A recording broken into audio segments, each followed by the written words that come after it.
नमस्कार दोस्तों, टीच गुरु के यूट्यूब चैनल पर आपका हार्दिक स्वागत है। तो दोस्तों आज 27 मई और 27 मई की जो भी शिक्षा संबंधी बीपीएससी से रिलेटेड एंड टीचर संबंधी जो भी नई अपडेट्स है वो हम इस वीडियो के माध्यम से देखने वाले हैं और क्या नया है वो भी हम देखेंगे। तो वीडियो को अंत तक देखिएगा एंड चैनल पर पहली बार हो तो चैनल को सब्सक्राइब करके बेल आइकन को प्रेस करना मत भूलिएगा।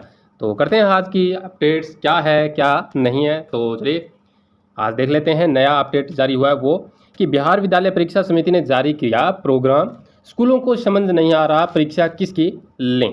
तो 11वीं में अब तक नामांकन नहीं, मासिक परीक्षा लेने का फरमान जारी। बोर्ड का तर्क, मैट्रिक पास जो बच्चे 11वीं की क्लास कर रहे हैं उनकी परीक्षा होगी। 30 मई से परीक्षा लेने का निर्देश और नामांकन के लिए 31 तक आवेदन। नामांकन के लिए क्या है, 31 तक आवेदन। क्या डेस्क बेंच की परीक्षा होगी? तो अभी 11वीं के नामांकन हुआ भी नहीं है और बिहार विद्यालय परीक्षा समिति ने मासिक परीक्षा नोटिफिकेशन जारी कर दिया है जो बिल्कुल गलत है। क्या स्कूलों की दीवार और डेस्क बेंच की परीक्षा ली जाएगी? इस जो निर्णय है वो इस निर्णय को वापस लेना चाहिए। ठीक है, ये संजय कुमार सिंह ने विधान पार्षद इन्होंने बोला है, तो सही बात है इनकी भी। तो नामांकन नहीं हुआ है और 31 तारीख तक नामांकन का बोल दिया, इधर 30 मई तक परीक्षा लेने का निर्देश दिया है। तो ये दिन में कैसा क्या होगा पता नहीं। एंड इसके बाद में इंटर में नामांकन के लिए आवेदन है 31 तक। तो यही वही मामला है। बिहार विद्यालय परीक्षा समिति ने छात्र छात्राओं को दिया अंतिम अवसर, अब तक आवेदन नहीं करने वाले बोर्ड की वेबसाइट पर कर सकते हैं अप्लाई। तो जो शेड्यूल जारी किया है वो सरासर गलत जारी किया है और यहाँ पर देख ही सकते हैं 31 मई तक आप क्या कर सकते हैं, नामांकन के लिए आवेदन कर सकते हैं।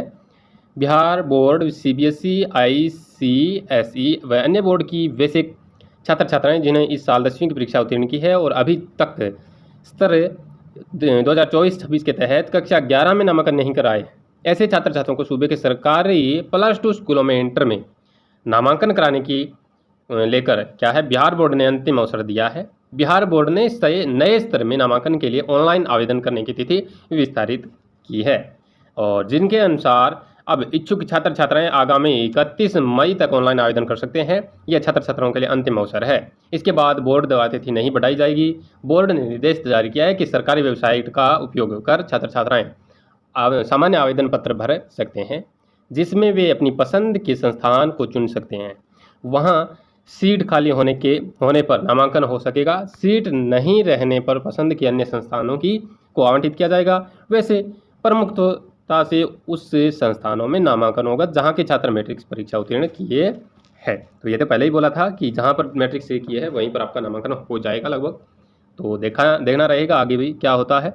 एंड यहाँ आप देख पा रहे हैं आज से शुरू 9वीं व 11वीं की मासिक परीक्षा। जिले के माध्यमिक विद्यालयों में परीक्षा का होगा आयोजन। तो देख सकते हैं आप, आज इनकी मासिक परीक्षा है कि जिले के सभी छात्रों की उपस्थिति सुनिश्चित कराने को दिया निर्देश। हाई स्कूलों में 2 पालियों में ली जाएगी 9वीं और 10वीं की मासिक परीक्षा। शहर स्थित जो डीएवी हाई स्कूल में सोमवार से शुरू होगी 9वीं और 10वीं की मासिक परीक्षा। परिणाम को लेकर दिए हैं निर्देश कि परीक्षा परिणाम को लेकर जिला शिक्षा पदाधिकारी को निर्देश दिया गया है कि वे विद्यालय के प्रधान के साथ बैठक कर परीक्षा परिणाम को 3 जून तक आवश्यक रूप से तैयार करा लें। वहीं जिन विद्यालयों की मान्यता किसी कारण रद्द हुई है तो ऐसे विद्यालयों के छात्रों की मासिक परीक्षा पास के किसी विद्यालय के कराने को लेकर निर्देश मिला है। तो ये 2 पालियों में आपकी मासिक परीक्षा होने जा रही है और आज से स्टार्ट है। तो बाकी अपडेट है वो हम आगे भी लेके आएंगे। एंड बीएड को लेकर एक और नोटिफिकेशन जारी हुआ है, देख सकते हैं। आज देश भर में 4 वर्षीय आईटीईपी के आधार पर बहाल होंगे शिक्षक। 6 साल में ये बीएड वाला नहीं, 6 साल में बदल जाएगी शिक्षक भर्ती की योग्यता। तो योजना द्वितीय वर्ष 2000 जो 27 से 28 तक एक का कर समाप्त हो जाएंगे डीएलएड कार्यक्रम। 6 सालों में राज्य की यूजीसी के बाद क्या है बताए बहुविषयक संस्थान के लिए करानी होगी तैयारी। वित्तीय वर्ष है, वित्तीय वर्ष 2027 से 28 तक एक कर समाप्त हो जाएंगे डीएलएड कार्यक्रम। शिक्षण प्रशिक्षण के लिए डीएलएड समेत अन्य कार्यक्रमों को समाप्त करने की योजना है। स्तर 2024-25 डीएलएड परीक्षण का अंतिम स्तर है हो सकता है। एंड फिर शिक्षक भर्ती की न्यूनतम योग्यता 4 वर्षीय एकीकृत शिक्षा कार्यक्रम होगा। देश में डाइट की संख्या बढ़ाए जाने पर काम चल रहा है, यह 2030 तक हो जाएगा। श्रुति प्राचार्य, डाइट, भागलपुर। तो देख सकते हैं 6 साल में बदल जाएगी आपकी शिक्षक भर्ती की योग्यता। बाकी अपडेट आप जान चुके हैं क्या है। एंड इसके बाद में मिथिला विश्वविद्यालय से जो छात्रों ने 5 महीने से जो अभी एग्ज़ाम दिया था उसका रिजल्ट का इंतज़ार कर रहे हैं। तो 4 वर्षीय स्नातक के छात्रों के वो आपको है सेमेस्टर परीक्षा के समय हो रही आंतरिक परीक्षा। मिथिला विश्वविद्यालय के छात्रों को 5 महीने से रिजल्ट का इंतजार। पूरी होने वाली है द्वितीय सेमेस्टर की कक्षाएं। द्वितीय सेमेस्टर की परीक्षा जुलाई में संभावित। दिसंबर जनवरी में हुई थी प्रथम सेमेस्टर की परीक्षा। नए स्तर में नामांकन के लिए 1.54 लाख से अधिक आवेदन। 10 दिन में जारी होगा रिजल्ट, परीक्षा नियंत्रक ने ऐसा बोला है। ठीक है, 10 दिन के अंदर आपका जो रिजल्ट है वो जारी हो जाएगा। एंड इसके बाद में आप देख पा रहे हैं जो 2 वर्षीय बीएड के बारे में मैंने बोला था वो यहाँ है। आवेदन में त्रुटियों को सुधार 1 से 4 जून तक होगा, यानी 1 से 4 जून तक आप है वो आवेदन के में जो भी त्रुटियाँ एरर रहा है उसको क्या करा सकते हैं, सुधार करा सकते हैं। 2 वर्षीय बीएड एवं शिक्षा शास्त्र में नामांकन के लिए आयोजित होने वाली संयुक्त प्रवेश परीक्षा सीईटी के अभ्यर्थी 1 से 4 जून तक अपने आवेदन में त्रुटियों को सुधार कर सकते हैं। और एडमिट कार्ड 17 जून से डाउनलोड होगा और संयुक्त प्रवेश परीक्षा का आयोजन है वो 25 जून को होगा। ठीक है, बाकी आपको पता ही है जो नया क्या जारी हुआ है वो भी थोड़ा सा विस्तार से इसको देखें। तो सारण में इंटरनेट बाधित रहने के कारण आवेदन की तिथि में बदलाव का असर आगे की परीक्षा कार्यक्रम पर नहीं पड़ रहा है। स्टेट नोडल पदाधिकारी प्रोफेसर अशोक कुमार ने बताया कि सारण की स्थिति को देखते हुए वहां स्थित जेपी विश्वविद्यालय के कुलपति के आग्रह पर आवेदन की तिथि है वो 26 से बढ़ाकर 28 मई कर दिया गया है। अब विलंब शुल्क के साथ आवेदन की समय सीमा है 29 मई से 4 जून तक होगी। इसके अतिरिक्त परीक्षा कार्यक्रम कोई बदलाव नहीं किया गया है।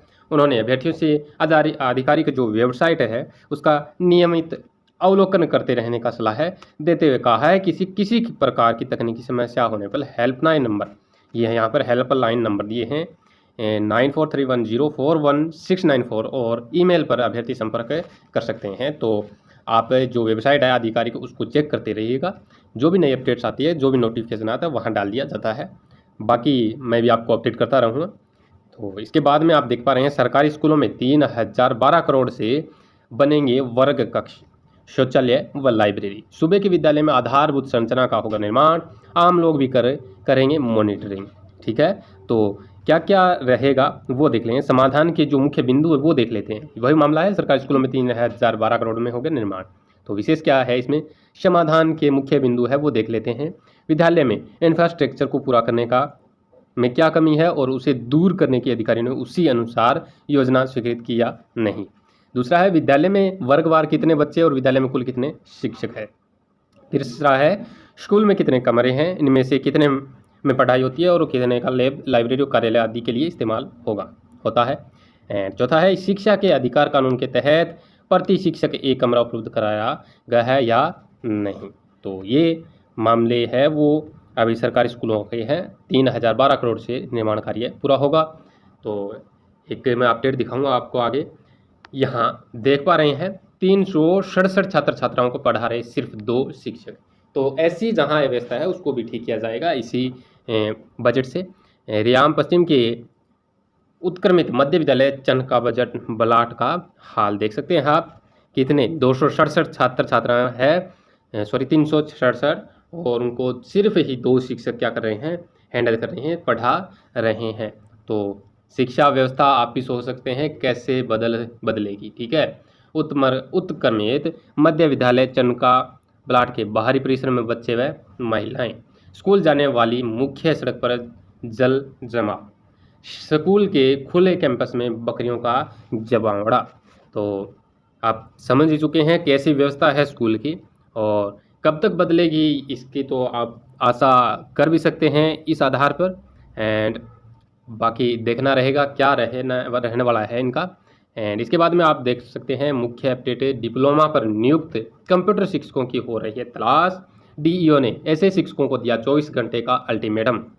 बीटेक की डिग्री पर ही इन शिक्षकों की नियुक्ति मान्य। डिप्लोमा सर्टिफिकेट पर नियुक्त कंप्यूटर शिक्षकों की खोज हो रही है। जिले में करीब 350 कंप्यूटर शिक्षक नियुक्त हैं। इसमें से अब तक 30 कंप्यूटर शिक्षकों का प्रमाण पत्र नहीं मिला है।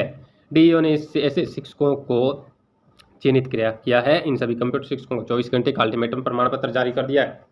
एंड कोर्ट के आदेश के बाद कंप्यूटर शिक्षकों की खोज शुरू की गई है और इनके प्रमाण पत्रों की जांच कराई जा रही है। कोर्ट का आदेश है कि केवल बीटेक की डिग्री ही कंप्यूटर शिक्षकों की नियुक्ति मान्य है। कुछ जिलों में डिप्लोमा पर नियुक्त मामलों सामने आए हैं। इसके बाद कोर्ट में मामला गया है। हाई कोर्ट के आदेश पर शिक्षा विभाग ने सभी जिलों को कंप्यूटर शिक्षकों के प्रमाण पत्रों की जांच का आदेश दिया है। डीईओ अजय कुमार सिंह ने कहा कि जिन शिक्षकों ने प्रमाण पत्र नहीं दिया है उनके खिलाफ निर्धारित समय सीमा खत्म होने के बाद अनुशासनिक और विभागीय कार्रवाई शुरू कर दी जाएगी। बाकी आप समझ चुके हैं। अगर कोई भी ऐसा शिक्षक है तो वो अपना जो भी अपनी राय रखना चाहता है वो जल्दी रखें, नहीं तो उन पर कार्रवाई हो सकते हैं। एंड अपने डॉक्यूमेंट वगैरह सब ओरिजिनल ला सकते हैं तो लाए हैं। जेईई एडवांस भौतिक और गणित के प्रश्नों से परेशान रहे विद्यार्थी या परीक्षार्थी। आईआईटी मद्रास के मेल अभ्यर्थी और अभिभावकों ने शिकायत दर्ज कराई। तो देख सकते हैं यहाँ बच्चे हैं वो अपना एग्जाम दे के बाहर निकलते हैं। कंकड़बाड़ के केंद्र परीक्षार्थियों का हंगामा। ठीक है, ये तस्वीर क्या बयां कर रही है वो भी आप जान नहीं चुके हैं। जो अगर किसी को नहीं पता है तो मैं बता दूं कि ये जो अतिथि शिक्षक चल रहे थे पहले, तो उनको क्या है बेरोजगार कर दिया है। उसको लेकर ये जारी हो रहा है कि +2 अतिथि शिक्षक 2018 मेरे पापा को आप कर दिए बेरोजगार, कैसे होगा हम लोगों का विकास, क्या यही है नीतीश सरकार? तो इनका भी सही है। कुछ न कुछ इतने साल उनका यूज़ किया, 6 साल तक, अब उनको चाय में मक्खी निकालने जैसा कार्य कर दिया है। तो ऐसा नहीं करना चाहिए था। कुछ न कुछ तो उनको देना ही चाहिए, कोई सरकारी कार्य, अन्य कार्य या इसी विभाग में देना चाहिए था। क्योंकि उन्होंने इतने साल में अगर वो तैयारी करके अगर नौकरी लेने के प्रयास करते तो क्या पता लग भी जाते सरकारी। और अभी अतिथि शिक्षक बना के उनको क्या है बेरोजगार वापस कर दिया है। रोजगार देने के बाद वापस बेरोजगार कर दिया है। तो उनका दुख दर्द आप समझ सकते हैं। एंड इसके बाद में ये तस्वीरें क्या बयां कर रही है आप थोड़ा सा कमेंट में ज़रूर बताएं। एंड कमाल का है जमुई शिक्षा विभाग का अंग्रेजी ज्ञान नहीं पता, बेड के बीच का अंतर है। यानी जो इंग्लिश में का ज्ञान है वो ऐसा है कि इनको पता ही नहीं है कि बेड और बेड में क्या अंतर है। जिनके जिम्मे पूरे ज़िले के नौनिहालों का भविष्य उन्हें सामान्य अंग्रेजी का नहीं है क्या? आप भी बताएं बेड और बेड में क्या अंतर होता है, कमेंट में ज़रूर बताएं, अपना राय ज़रूर दें। ठीक है, तो इसके बाद में यहाँ आप देख पा रहे हैं कि माह मई 2024 में 11वीं कक्षा में अध्ययनरत विद्यार्थियों के लिए मासिक परीक्षा आयोजन करने के संबंध में आवश्यक सूचना यहाँ पर दी गई है।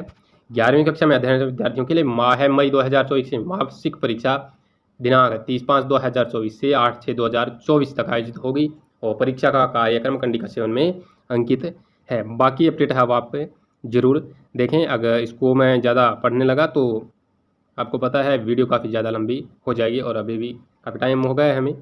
एंड बाकी आप चेक करें। ये आप देख सकते हैं यहाँ पर ये नोटिस जारी हुआ है।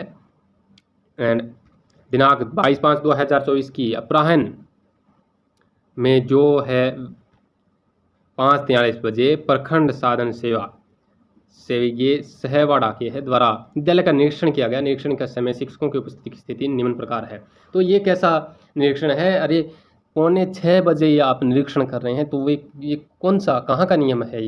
ये कैसी शिक्षा व्यवस्था है, कैसा निरीक्षण व्यवस्था है ये जो 5:45 बजे अगर कोई टीचर नहीं आया तो उनको क्या है वेतन कटौती का और इनकी अनुपस्थिति घोषित कर दिया। और ये आप यहाँ नाम भी देख सकते हैं इनके, नो कैंडिडेट्स जो टीचर्स हैं इनका। एंड बाकी अपडेट यहाँ आप देख ही पा रहे हैं। जो मुख्य मुद्दा था वो मैंने बता दिया। एंड इनका क्या होगा पता नहीं। शिक्षक गण क्या करें ही तो क्या करें, सरकारी नौकरी जाने का भी क्या है डर बना रहता है। तो इससे अच्छा एक दिन का वेतन ही कटा लें, ऐसा सोचकर ये शिक्षा अपना मुँह बंद किए हैं। बाकी अगर बोलना चाहें तो ये भी बोल सकते हैं। तो ये थी आज की अपडेट। एंड इसके बारे में क्या अपडेट आती है वो भी मैं बताऊंगा। इन दोनों तस्वीरों को आप देख पा रहे हैं, ये है गर्मी के कारण जो खून की उल्टियाँ आने लगी है बच्चों को, तो वो है। तो कब तक ऐसा चलेगा शिक्षा व्यवस्था में कोई भी व्यवस्था सही से नहीं की जा रही है। तो देखना रहेगा इनके बारे में कि क्या नई अपडेट आती है, एंड शिक्षा से संबंधित जो भी नई अपडेट आएगी बीपीएससी से वो मैं आपको ज़रूर बताऊंगा। तो चैनल से बने रहिएगा। एंड वीडियो कैसी लगी, आई होप बहुत अच्छी लगी होगी। तो वीडियो को शेयर, लाइक एंड चैनल को सब्सक्राइब करके बेल आइकन को प्रेस करना मत भूलिएगा। तो चलिए दोस्तों, आज के लिए इतना ही, मिलते हैं नेक्स्ट वीडियो में नई अपडेट के साथ। तब तक के लिए धन्यवाद, जय हिंद।